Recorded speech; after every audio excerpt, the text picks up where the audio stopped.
You're listening to the Cyberwire Network, powered by N2K.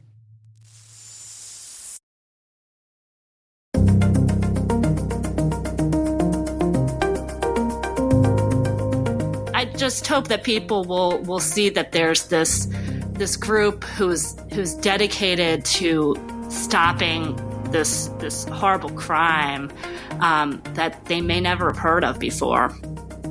Hello, everyone, and welcome to the CyberWire's Hacking Humans podcast, where each week we look behind the social engineering scams, phishing schemes, and criminal exploits that are making headlines and taking a heavy toll on organizations around the world. I'm Dave Bittner, and joining me is Joe Kerrigan from Harbor Labs and the Johns Hopkins University Information Security Institute. Hello, Joe. Hi, Dave. Got some good stories to share this week, and later in the show, Daniel Golden and Renee Dudley from ProPublica. They're talking about their book, The Ransomware Hunting Team, a band of misfits' improbable crusade to save the world from cybercrime.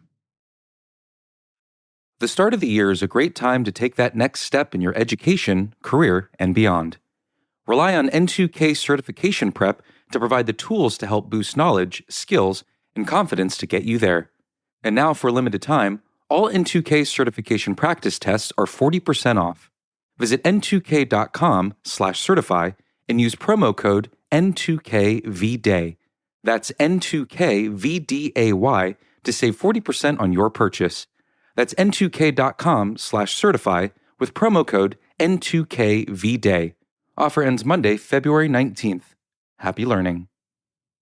All right, Joe, before we jump into our stories this week, we have a bit of follow-up here. Yes, Dave. Ignacio writes in to give me a bit of a hard time. Okay. You want to read this? This is directed to you, not to Dave and Joe. With pleasure, Joe. Often are. It says, "Hello, Dave. As usual, the podcast is my go-to for work or exercise. And again, I tend to walk faster or hit the keyboard harder when Joe gets his Apple information wrong. Last time it was Apple based on Linux." Wait, did I say that? I don't know. It's probably a slip of the tongue, I would imagine, because you know that Apple is not based on Linux. It is not. It's based on FreeBSD, as many things are.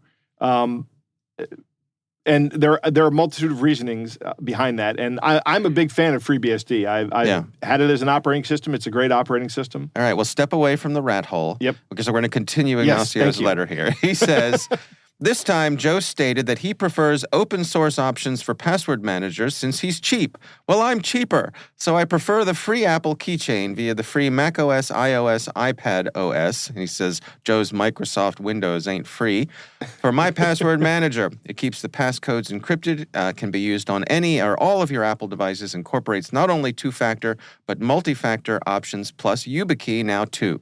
You don't have to remember any passwords or create any passwords, and it does it for free, cheap, on the only security-first OS. In addition, it helps you identify accounts that were part of a breach, no need to look up on Have I Been Pwned, and tell you which accounts have reused passwords. Joe's Linux or Windows can't claim it's a security first for those OSs." I just want to point out here that Ignacio is pedantically spelling Windows with a Z, right. as they do. Windows, D-O-Z-E. Windows, yes. This is spoken like somebody from the Apple's community back in the late 80s, early 90s. That's right. Early 90s, when Windows first came out. He goes on and says, if the term open source is his preferred option, why not use Unix BSD, which is what the macOS and iOS is built on? Mm-hmm. You can have lots of fun quizzing Joe on every episode about Apple security options, which are all free and have yet to show up on any breach. Again, Joe and you do a great job, informative and entertaining. You have both mastered the art of communicate to educate. You guys keep up the great work. A little spoonful of sugar there to make the medicine go down, right? Got a couple of things. Number one, Apple's OS is not the only nor the first security-focused operating system. If you really want a security-focused operating system, you can look at OpenBSD, which has been around since 1997 and has had only 2 remote security holes since then. Mm-hmm. 2 in what? Almost 30 years? Yeah. That's a lot. Okay. So if let me get a little more pedantic than Ignacio does. It's not a contest, Joe. Are you sure? No, I will agree that if you have that Apple, the only thing I don't like about Apple Keychain is the name. Yeah. Everything else is great about it. Okay. I just don't like the name because that's now an overloaded term for something else, right?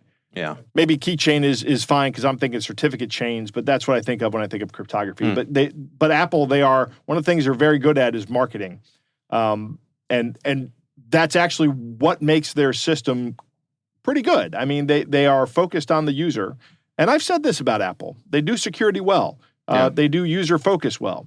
And Dave, I want to point out to you: look through the window. Mm-hmm.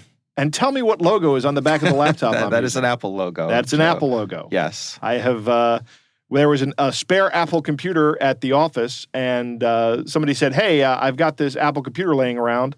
Nobody said they would take it. So I said, I'll try it. Uh-huh. So here I am trying it. Well, good for you. Welcome to a new world. You've expanded your horizons. So far, I don't know what to do with it other than surf the web. This thing is very little more than a Chromebook to me. Yeah. Well, I will say that actually just earlier this week, I was chatting with somebody over on Mastodon, and they were asking for recommendation of a, what's the time-based password apps. Right. Where you know what I'm talking about. Yeah, so like What's Google the proper term? Authenticator. Yeah, that's right, the Authenticator apps. Right. And they were asking for recommendations for what to do on iOS when it comes to one of those. And I pointed out that functionality is actually built into iOS. Right. There is one. It's in Keychain, right? Yeah. So you don't need a third-party one. It's built into the OS, which is one of the things I think Ignacio is pointing out here.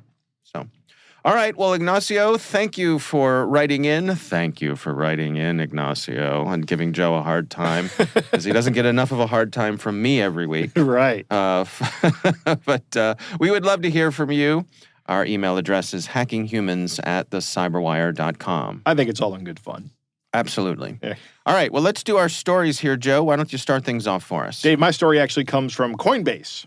Okay. They have released an article or a posting. Yep. One of my favorite things about this article is at the very top, it has something called the TLDR. Yeah. Which is too long, didn't read. Right. It just summarizes the article for you in one paragraph. Mm-hmm. But apparently, and actually this is news, actually, Coinbase had a security breach back in early February. But it was very minor, and they've published a report on what happened. And they've walked you through the attack. Okay. Which is amazing. Yeah. Nobody ever does this. Good for them. Yeah.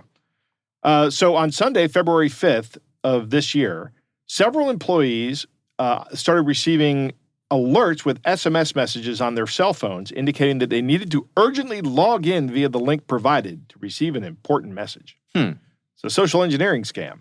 So this was purporting to come from the company, from Coinbase? Yes, Okay. purporting to. Okay. So it says it's coming from IT or somebody. They need to come in and get there's a message you need to get. You need to read. Okay. So the majority of people ignore the unprompted message, but one employee, believing that it was an important and legitimate message, clicked the link and entered their username and password. Right? After entering this information and quote-unquote logging in, which they weren't doing, they were just at a credential harvesting site. Right. Their username and password was stolen. The employee was prompted to disregard the message and was thanked for complying. Okay. Right? So, hey, look, there's nothing going on here. Everything's fine. Right. So the attacker then tries to log in with the employee's username and password and quickly finds out that they are required to use MFA. Now, the article doesn't state what kind of MFA they're using. But I would like to think that it's some kind of hardware-based thing because of what happens next. Okay. The guy then calls this employee and says, hey, I'm from corporate IT over here at Coinbase. So the bad guy calls the employee. The bad guy calls the employee. And he Okay. says one of the most powerful things you can say, the most powerful phrases in the social engineering attacker's toolkit. Yeah. I need your help. Right. Because everybody wants to be helpful. Right. Yeah.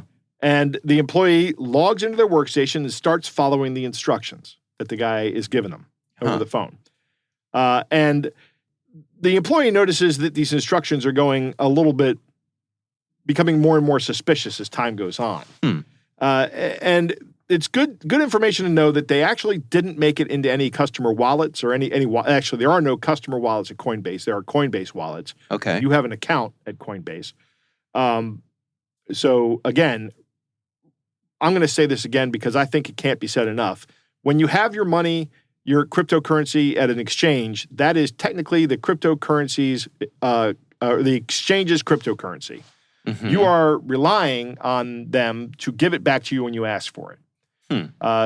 There's a lot of trust. Coinbase, I'm not impugning Coinbase here. Coinbase is not going to steal your crypto. Right. But there is technically, in the technical aspect, there is nothing to stop them from doing it.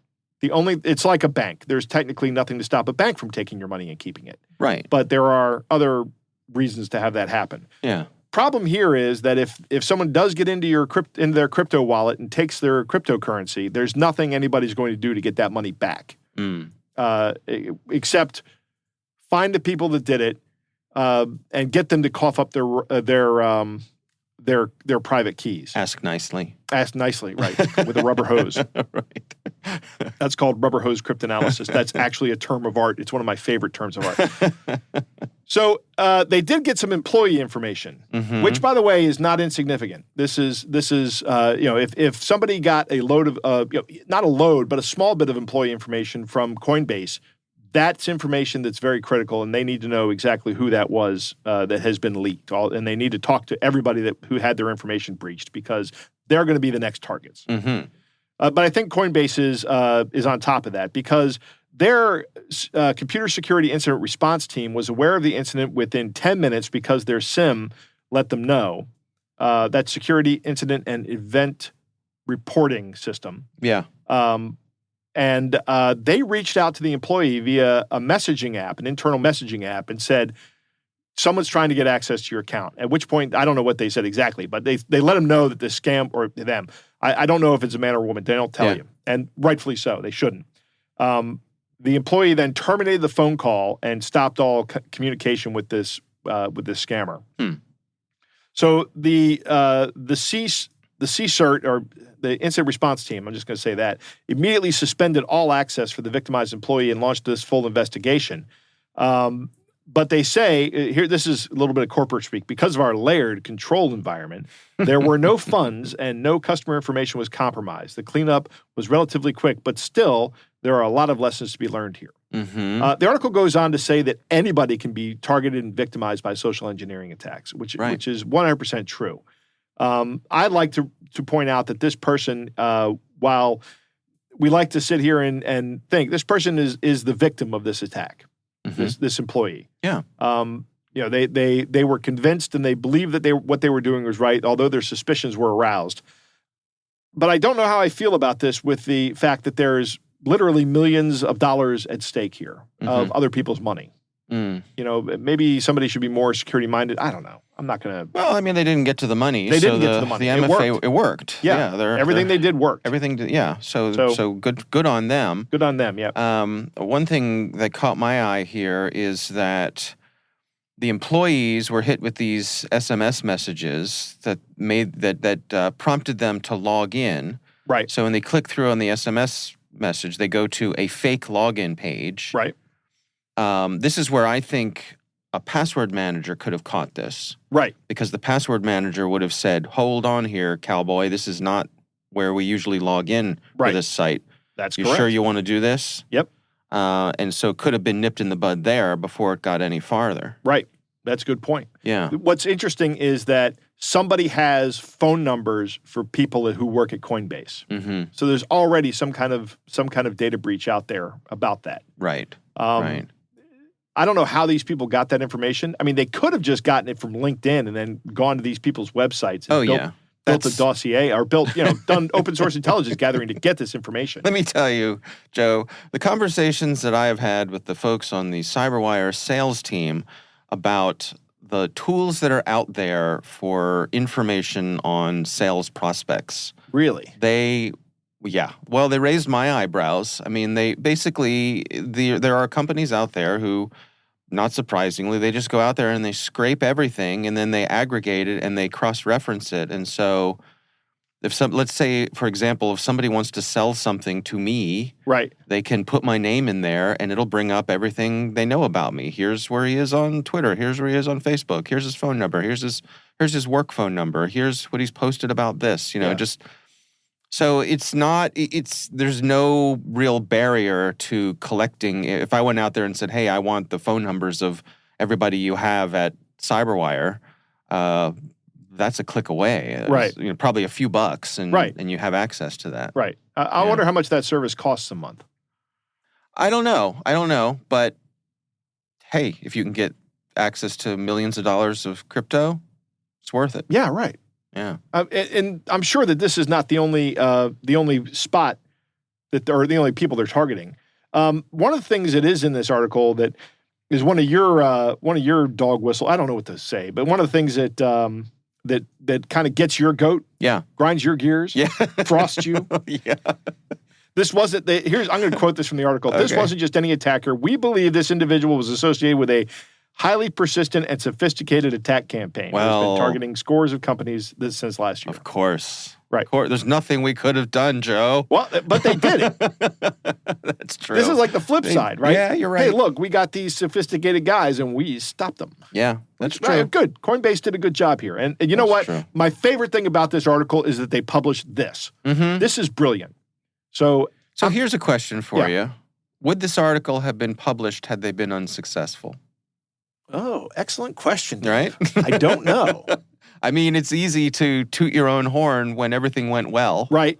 That's a good question. Yeah. I don't know. Not to make, I don't want to, yuck someone's yum, as they say, but it's, I'll tell you what we'll do, Dave. You and I will successfully hack Coinbase, get millions of dollars, and then see if...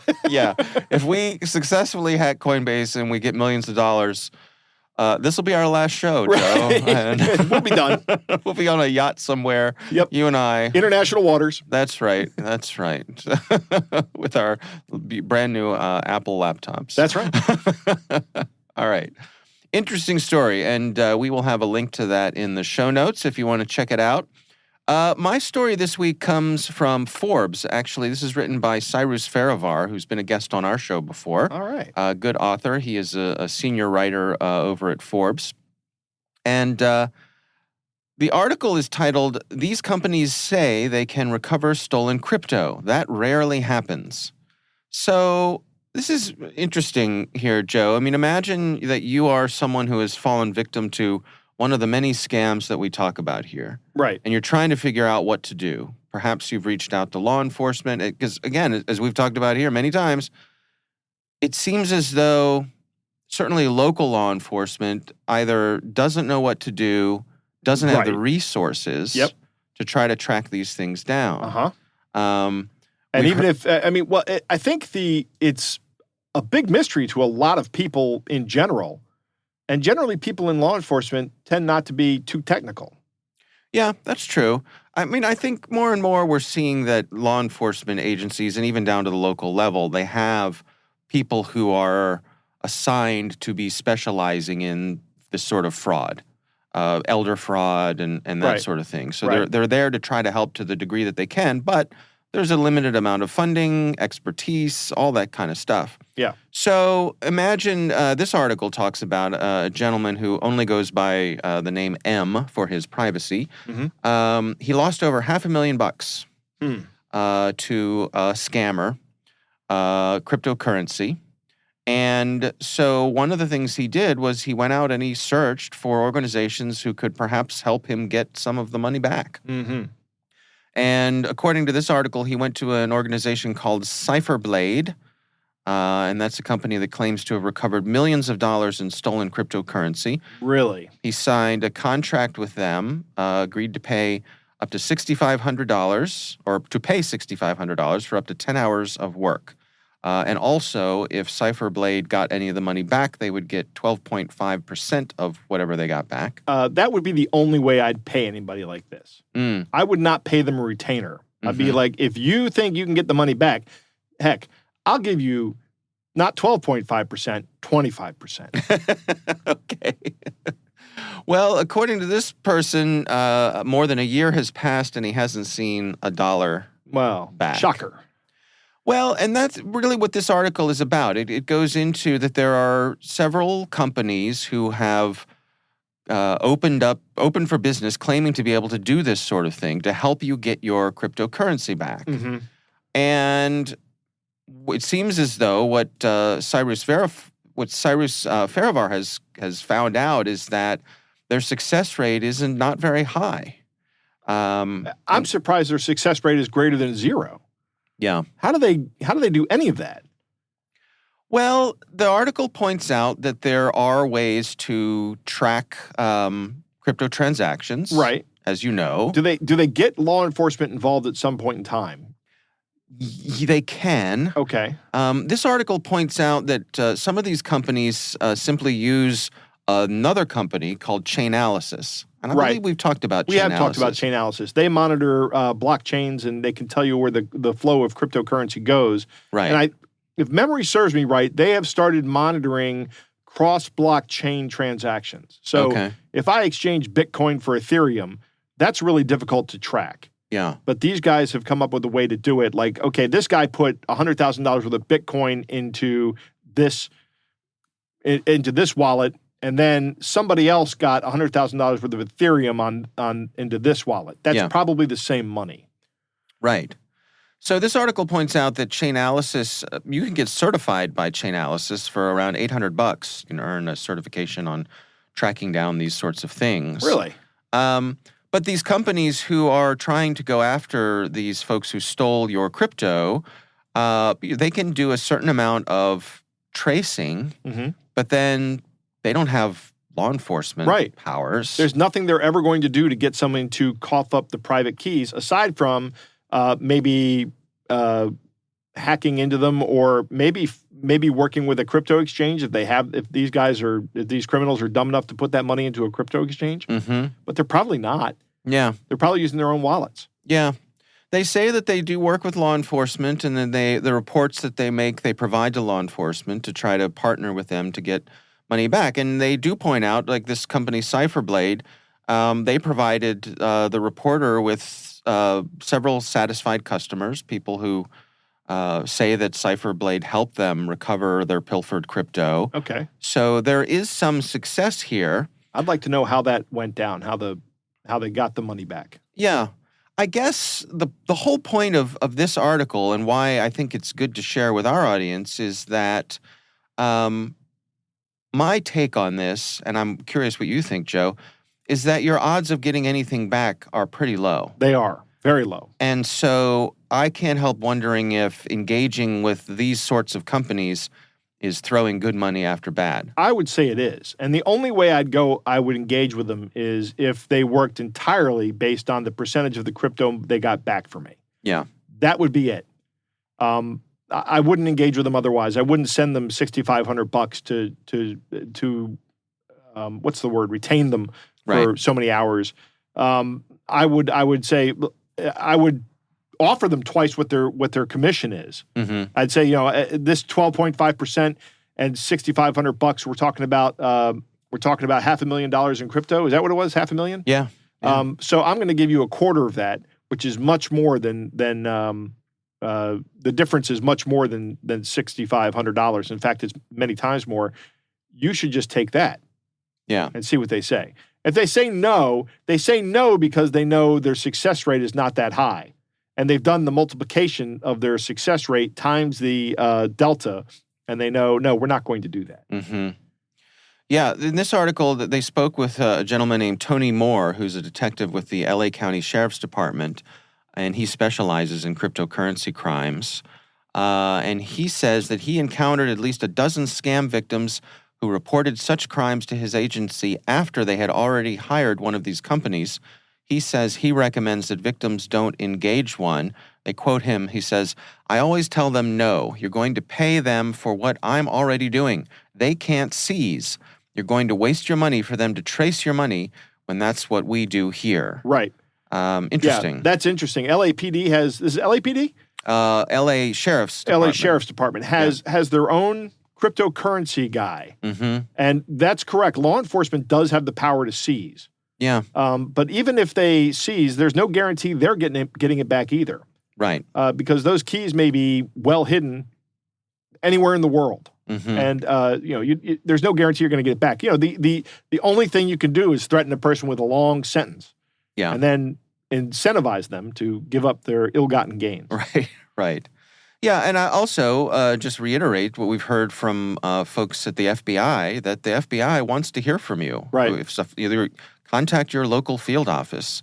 Certainly when we're up in the neighborhood of $500,000, I think that's going to warrant the FBI's attention. I think so. So that's they should be on your list of folks to contact if you find yourself scammed, because they've said time and again that they want to know. They do want to know. And they have the ability, more than a lot of other agencies, they have the ability to help. They have the power. Right. Whether or not they do for your particular case is up in the air, though. Yeah. They might not be able to do anything about it. It might not be a priority. I don't know. But yes, you should definitely let them know about it. If you get their attention, then you can bring the resources they have to offer there. And asking is free. That's There's right. absolutely no reason to not ask them. Right. So it seems as though, some people have gotten satisfaction from these companies, but it seems, I think overall, just buyer beware. Yeah. There's a good chance that, for a lot of reasons, there's a good chance that you could spend money on this sort of thing and end up not really getting anything back. Not getting anything back, exactly. Yeah. All right. Well, we will have a link to that story in the show notes. Joe, it is time to move on to our catch of the day.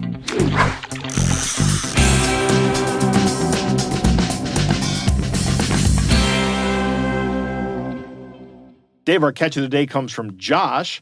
It's an email. Mm-hmm. You want to read the subject and then the rest of the email? Sure. The subject says, "Your wallet is about to be suspended. Your wallet is about to be suspended. Apply for KYC verification. We're writing to inform you that in order to continue using our wallet service, it's important to obtain KYC, know your customer verification. KYC verification helps us to ensure that we're providing our services to legitimate customers. By completing KYC verification, you'll be able to securely store, withdraw, and transfer funds without any interruptions. It also helps us to protect you against financial fraud and other security threats. We urge you to complete KYC verification as soon as possible to avoid suspension of your wallet. Thank you for understanding. Sincerely." And it just ends there, sincerely. Yeah. This is actually looking like it's coming from a company called MetaMask. I didn't know what MetaMask was until this morning, but it is a crypto wallet that has browser integration, so you can interact with the Ethereum blockchain and use smart contracts. So MetaMask is a legit company. Yes. Yeah. Yes, it is. And the link that's in there looks like it says takes you to MetaMask, but the address that it goes to is not MetaMask. It's a fake website. Josh goes on to say, "Here's a pretty good attempt at getting people's crypto wallets. It fooled me until I remembered that I don't have a MetaMask wallet." There you go. And I took a look where the link actually goes, and it doesn't go where it says it goes. Yeah. The spelling and grammar is pretty good, as well as the formatting and design, which is almost indistinguishable from the real website. It is. He opened up the link in a virtual machine, and it took him to a place that says, a page that says, "Enter your recovery phase." So I actually tried this as well and went to this website. The first thing that happens is you get a CAPTCHA, right? That looks like it. They're trying to validate that you're a human, and then it says it looks like a MetaMask website. It's not, and it says enter your passphrase. And if you do this, two things. If you do this, they get your private keys. The passphrase is a mapping of words, English words, to your private key. Okay. The other thing is that there is no know your client requirement for wallets. They can't do it. It's not enforceable. Okay. You can go out and get a crypto wallet and just put all the crypto you want in it, as long as you're keeping and managing the keys. Yeah. There is no responsibility on anybody's part for a know your customer requirement. That's a fintech thing. That's a banking system thing. If you keep your money on a cryptocurrency exchange, there are know your customer requirements. I see. Okay. Right? Because that's where money gets laundered a lot. I see. Now, it's not saying that money can't be laundered through crypto wallets. It absolutely can. Yeah. It's just there's no enforceable action there. I see. So it's an interesting scam preying on people who don't understand how cryptocurrency works. Mm-hmm. There's plenty of those. Right. Yep. There's plenty of those, and plenty of people have cryptocurrency and don't know how it works. Right. Yeah, no shame there. Just, it's complicated and easy to get confused. It is. Absolutely. And that's what this is hoping to do, is confuse you. Right. All right. Well, our thanks to Josh for sending this in. Again, we would love to hear from you. If you have something you'd like us to consider for our catch of the day, you can email us. It's hackinghumans@thecyberwire.com. Joe, I recently had the pleasure of speaking with Daniel Golden and Renee Dudley. They are from ProPublica, and we are talking about their new book, The Ransomware Hunting Team, a band of misfits' improbable crusade to save the world from cybercrime. Here's my conversation with Daniel Golden and Renee Dudley. So I joined ProPublica in 2018 as a tech reporter, and Dan was my editor, and we were brainstorming ideas that I should work on for the year. And one of the things that I was hearing about from sources in corporate America was this crime called ransomware was taking hold. And I was hearing that companies were getting hit by ransomware.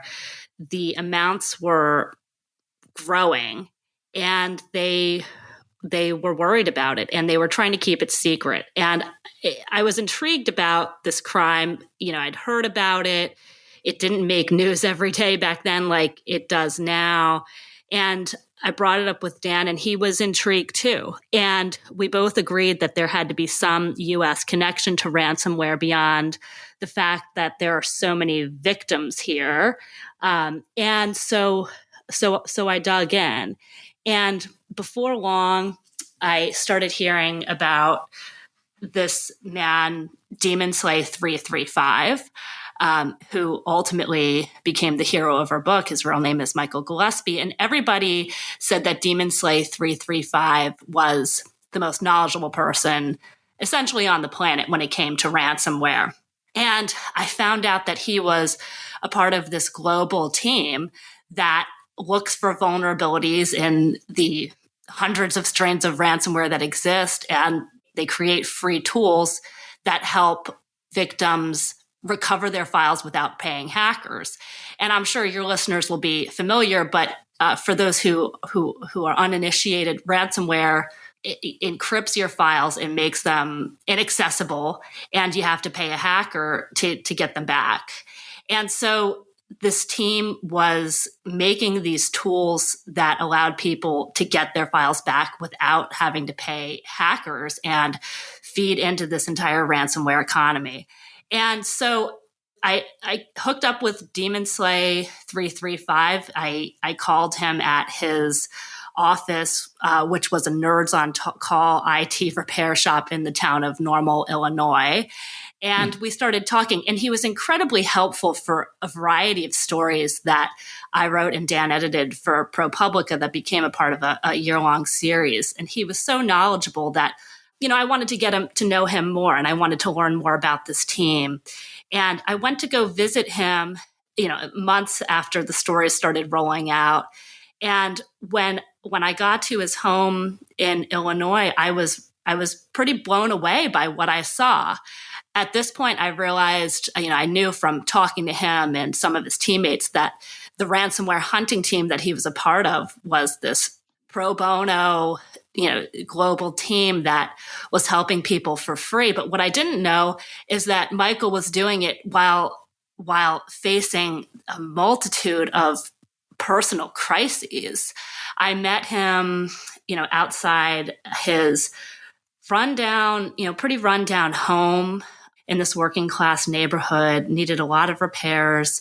He's this humble guy. He's more wearing, jeans and a ratty t-shirt. And, I got talking to him, and he shared with me his struggles with, just struggling to make ends meet. He was unable to pay his bills. And one month he'd have to turn off the electric, the next month the water, just to make ends meet. He almost lost his home, and he'd just beaten cancer. And meanwhile, he's working day and night to create these tools to save victims who will never know his name.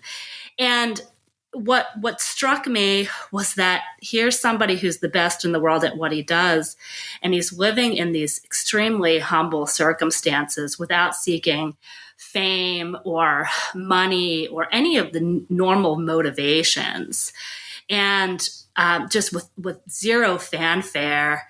And I thought that was really remarkable. And I called Dan from the airport as on my way back to Boston, and I said I thought this guy was really interesting, and we've got to at least do a profile on him. And we did. And ultimately, he became the hero of our book, The Ransomware Hunting Team. So, Dan, the book really comes at it from the point of view of highlighting the folks who are out there trying to help the victims. And that's not an angle that I think we see a lot of when it comes to the coverage of ransomware. What was the decision between the two of you to take that approach? Well, we wanted to write a book that would be accessible to everybody, that everybody could enjoy, whether they were technology experts or not. So, we boned up on the cryptography enough so that we could explain some of the technical aspects, but we wanted to tell a human story and a narrative. And these people were extremely interesting, not just Michael, but his mentor, Fabian, was a fascinating guy who had grown up in Germany under difficult circumstances, and then felt that it was possible because of his exploits against ransomware that organized crime or might be after him, Russian organized crime. And he moved to England, and he was living kind of as a hermit there, and just many other people. The team in general, they are not your standard sort of Ivy League success stories. Some of them didn't go to college at all. Some of them, Fabian didn't even finish high school. They've had backgrounds of poverty or abuse. One fellow in Hungary is extremely superstitious and a bit odd. Some of them are on the autism spectrum, and so we just thought that these were fascinating personal stories. And what we tried to do was set their stories against a broader framework where we tell essentially the history of ransomware from its invention to the present day. And while we were working on the book, the world had the bad luck, but we as journalists had the good luck that ransomware kept getting worse and worse. So that when we started, the attacks were perhaps for thousands or tens of thousands of dollars. As we went on, the demands rose to hundreds of thousands or millions of dollars. That the targets shifted from being individuals to being corporations, universities, hospitals, even police departments and governments.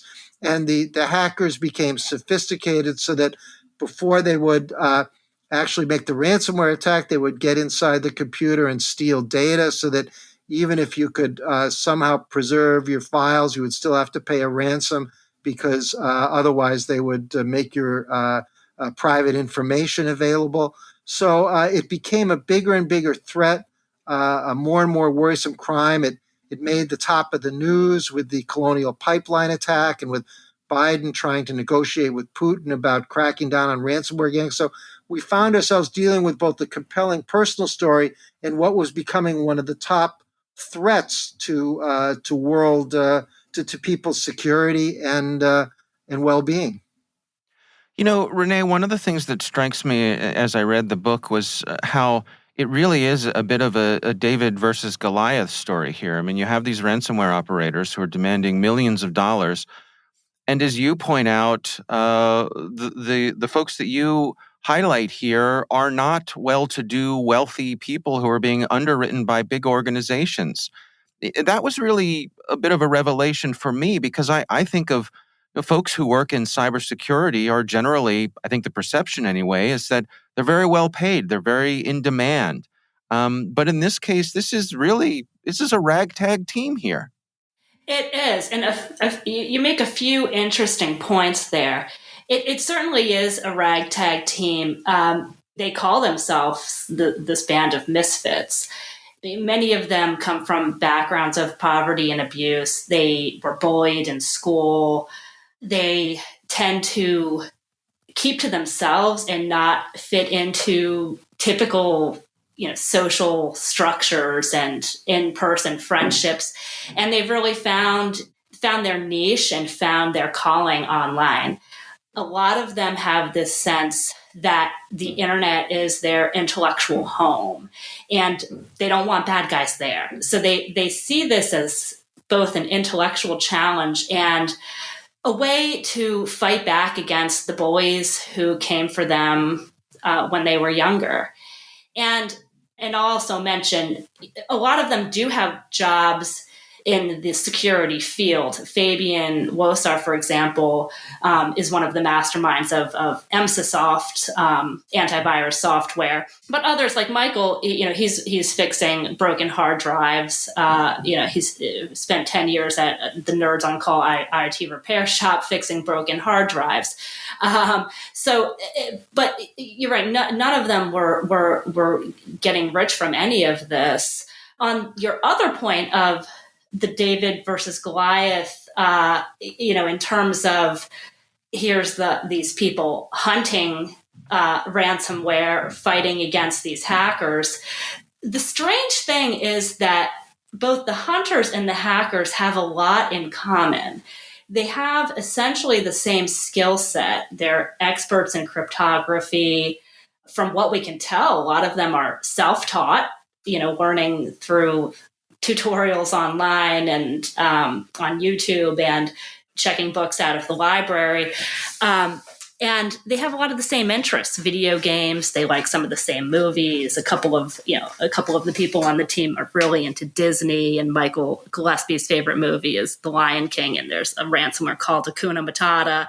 The similarities, we don't know a ton about the hackers, but there's certainly evidence that they share a lot of the same interests and tend to be misfits. On the other hand, you're absolutely right that while some of them are teenagers who are trying to make money or gang leaders who want a Lamborghini, there's increasing evidence that some of the hackers are working under the protection or possibly at the behest of enemy governments. So it's certainly wild that there's this group of people working against these increasingly organized, potentially state-sponsored hackers. One of the fascinating parts in the book for me is you have a chapter here titled The FBI's Dilemma. And I'm curious, Dan, if you can give us some insights from that. I mean, this ransomware scourge really hit at a time when the FBI was facing some of their own challenges. Yeah, the FBI for a long time dismissed ransomware as kind of an ankle-biter crime with low amounts of money involved, not worth their attention. And that was symptomatic of the FBI generally giving a lower priority to cybercrime than it would have to say terrorism. And in general, the FBI has this kind of macho culture and this belief that any agent can do any kind of case, which might be true in some situations, but not in a highly technical cyber case. And just in terms of manpower, it doesn't have the kind of numbers of cyber expertise agents that it probably needs. Other examples we talk about, the Dutch National Police in the book have, they'll pair up each agent with somebody who's cyber savvy, and the FBI doesn't have anywhere near like those numbers. Partly due to its culture, partly due to its resources, partly due to its taking a look at ransomware and then deciding, well, this really isn't worth our time. They were taken very much by surprise by the increasing threat of ransomware as the dollar amounts ratcheted up and the attacks shifted from people to major organizations and businesses. And they were, well behind the curve. And they also were not particularly receptive to the hunting team and its members who could offer abilities to crack codes or provide keys. And the FBI really, it seemed to feel that wasn't really what it did, and its focus is predominantly on arresting people. And that's difficult in these cases because the criminals are often in countries where we don't have extradition agreements with, like Russia or Iran. sometimes you have to go after the infrastructure, the servers, or other aspects rather than just straight out try to arrest somebody who you're never going to get unless they decide to, vacation on the Riviera. The whole system was not really geared up for this kind of international threat, and as a result, American organizations and individuals suffered a great deal of needless harm. So, Renee, I'm curious, what are the take-homes for you? What do you hope that people take away from the book? I hope people will come away with a sense of hope, because we end with some of the changes that are afoot. First of all, one of the things that I've taken away from writing it is that there are these ordinary people who are just doing their day jobs, but doing these absolutely extraordinary things in their spare time. They have filled a void in American society through their contributions. You mentioned the FBI, federal law enforcement, the federal government in general, up until the Colonial Pipeline attack, essentially ignored the problem of ransomware, while this ragtag team was, spending all of their spare time fighting it. It's pretty incredible what they've been able to accomplish. First of all, they've saved millions of victims from paying billions of dollars to hackers since they've started in 2016. And all of these resources are available on Michael's own website, which is called ID Ransomware. It's a site that he set up so that victims of ransomware could upload sample encrypted files, figure out what they were afflicted with, and then find out if free help was available and how to get it. So from a very practical sense, I hope people will know that there are resources out there. This team is out there to help them. From a national standpoint, the FBI is increasingly receptive to what the ransomware hunting team and private researchers in general have to offer, which is a lot. And we've seen examples of the hunting team providing huge, large household name company victims with their free tools through the FBI. In other words, victims will come to the FBI to report a crime, and they'll end up getting this help that they otherwise might not have known about. So there's promising things happening, and I just hope that people will see that there's this group who's dedicated to stopping this horrible crime that they may never have heard of before. Dan, how about you? Any final thoughts? Yeah, I think I'd like to see the book increase transparency about ransomware and make victims more willing to come forward and companies to be more public about it. I mean, one of the problems that has allowed ransomware to become so prevalent and dangerous is the limited knowledge about it. Very few people report the attacks to the FBI. A lot of public companies don't announce that they've been hit by ransomware. If they say anything at all to their investors, they say, "Oh, we had a malware incident." I'd like to see this book as being a way to say, look, ransomware is all over the place. It's not necessarily shameful to have been hit by it. And the more that people come forward, they talk about it, the more pressure they will bring on the government and society to find solutions. So I think I'd like to see this book as the beginning of a national conversation that ends up in greater awareness, stronger defenses, and more discussion about the ransomware problem.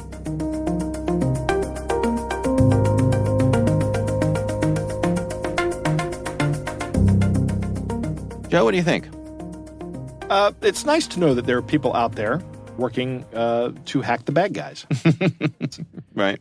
That's nice. Nice to know. Ransomware is software that's developed by people. People write vulnerable software. Right. And these guys go around and find these vulnerabilities and exploit them. And the result is free decryption. Yeah. Description. I can give you a free description of anything, Dave.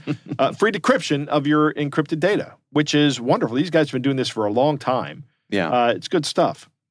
One of the things that sticks out in this article is they were talking about Fabian, who lived in Germany and had to move to the UK because he thought the Russian mob was after him. Yeah. That's terrifying. Mm-hmm. I don't know what I would do in that situation. Yeah, I mean, you find yourself with an unfriendly relationship with gravity. Right, yeah. Tossed out of a window. Renee said that both sides of this equation are crypto experts. I wouldn't say that about the ransomware gangs, although now more so I would say that. But when this first started, the authors of ransomware were essentially crypto users. And if they had done it properly, then the security researchers would not have been able to break it. Mm-hmm. It would have been, you just have to pay the ransom or reformat your hard drive and start all over. Yeah. But these guys are out for the quick buck. It's a business to them. It's a business, and that's what they're doing. They're looking to minimize costs, including the cost of time. So they're going to write crypto that works well or that works good enough to get the money. Right. Barely sufficient software, Dave. It's an agile principle. Right. So here's my main question about this whole thing is why isn't Michael Gillespie working for some security company? Don't know. It's interesting.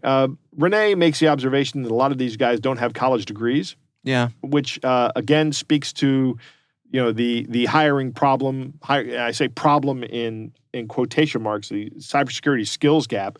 Here's a guy that's actually gone out, reverse engineered ransomware, broken it, and posted up on his website, and he works repairing hard drives at a Geek Squad place. Yeah. This. Why is that the case? Yeah, who knows? I mean, there might be circumstances that keeps him from being able to do that sort of thing. Sure, there's that. Yeah, maybe he just enjoys keeping it an avocation and not a vocation. Right. Yeah. Maybe. All right. Well, again, our thanks to Daniel Golden and Renee Dudley for joining us. Once again, the name of the book is The Ransomware Hunting Team, a band of misfits' improbable crusade to save the world from cybercrime. Do check that out.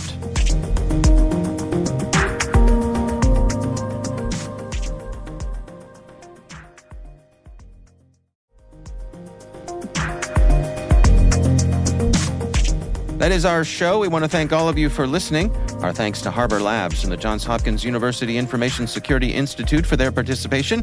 You can learn more at harborlabs.com and isi.jhu.edu. The Hacking Humans podcast is proudly produced in Maryland at the startup studios of Data Tribe, where they're co-building the next generation of cybersecurity teams and technologies. Our senior producer is Jennifer Iben. Our executive editor is Peter Kilpie. I'm Dave Bittner. And I'm Joe Kerrigan. Thanks for listening.